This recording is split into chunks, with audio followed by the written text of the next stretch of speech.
Good evening, and it's great to have you with us here as we start another week together. 8 days to go until Election Day, of course, a week from tomorrow. More than 62 million already voting. Tonight, the president and Joe Biden in Pennsylvania. The president in his closing argument saying we have turned the corner on the virus. But the reality he's now dealing with, the vice president, Mike Pence, several members of his team have tested positive. His chief of staff, his body man, often right by Pence's side. The vice president not quarantining, out campaigning instead. The White House saying Pence on the trail is an essential worker. President Trump with 3 rallies in Pennsylvania. Joe Biden there, too, going on the attack after something the president's chief of staff said about coronavirus here in the U.S. At least 5 close associates of the vice president testing positive. The vice president campaigning in Minnesota. And after the president's chief of staff said of the virus here in the U.S., we're not going to control the pandemic, Joe Biden tonight with plenty to say about that. Here's ABC's chief White House correspondent Jonathan Karl leading us off. With 1 week to go, Trump and Biden are both in Pennsylvania today. A surprise victory here helped put Trump in the White House. Now both candidates believe Pennsylvania could be decisive this time, too. People have no idea what's going to happen in Pennsylvania, that I can tell you. Just today at 3 packed rallies, the president spoke for some 4 hours. But he barely mentioned the COVID-19 pandemic and made no mention whatsoever of the new outbreak at the White House. 5 members of Vice President Pence's team are now currently infected, including the vice president's personal assistant and his chief of staff, who is almost always by his side.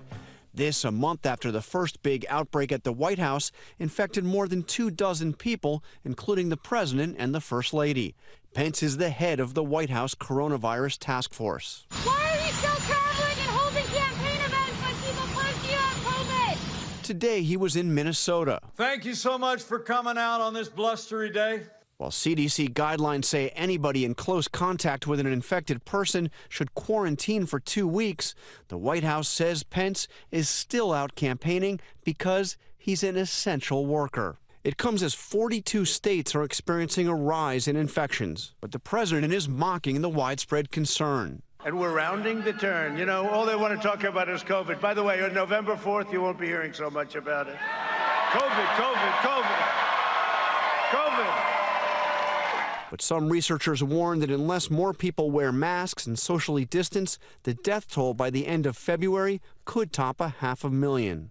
The president routinely insists the virus has already been beaten, but Sunday his chief of staff said it cannot be controlled. We're not going to control the pandemic. We are going to control the fact that we get vaccines, therapeutics, and other mitigation. Why aren't we going to get control of the pandemic?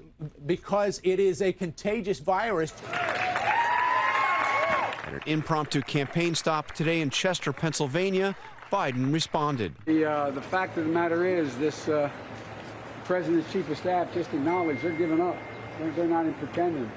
They're not going to do anything about this. He vowed a Biden administration will get control of the virus. And look, folks, I promise you this. I'm never going to give up. I don't know what we'll inherit on January the 21st, but the rate he's going, it's not going to be good. But we're going to be able to make it. Biden's approach to the final days is dramatically different and more cautious than Trump's. Today, he had just one short event. The big difference between us and the reason why it looks like we're not traveling, we're not putting on super spreaders. We are doing what we're doing here.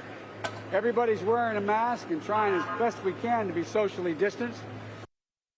Joe Biden and the president both in Pennsylvania today. Let's get right to John Karl live at the White House tonight. And John, Joe Biden, while in Pennsylvania with a major effort to reach black voters there and across the country, of course, President Trump hopeful on that front as well. And today, comments from the president's son-in-law, Jared Kushner, making headlines about the president's economic policies and African Americans, saying of the president he can't want them to be more successful than they want to be successful. Here's some of that exchange. One thing we've seen in a lot of the black community, which is mostly Democrat, is that President Trump's policies are the policies that can help people break out of the problems that they're complaining about, but he can't want them to be successful more than they want to be successful. And what you're seeing. And John, you know as well as I do, those comments triggered an immediate backlash. How's the Trump campaign responding tonight? They sure did, David. Well, the Trump campaign is certainly not backing away from Kushner's comments or apologizing for them. In fact, the Trump campaign tweeted video of those comments out to its 3.2 million Twitter followers earlier today. David? John Carl leading us off on a Monday night. John, thank you. Hi, everyone. George Stephanopoulos here. Thanks for checking out the ABC News YouTube channel. If you'd like to get more videos, show highlights, and watch live event coverage, click on the right over here to subscribe to our channel. And don't forget to download the ABC News app for breaking news alerts. Thanks for watching.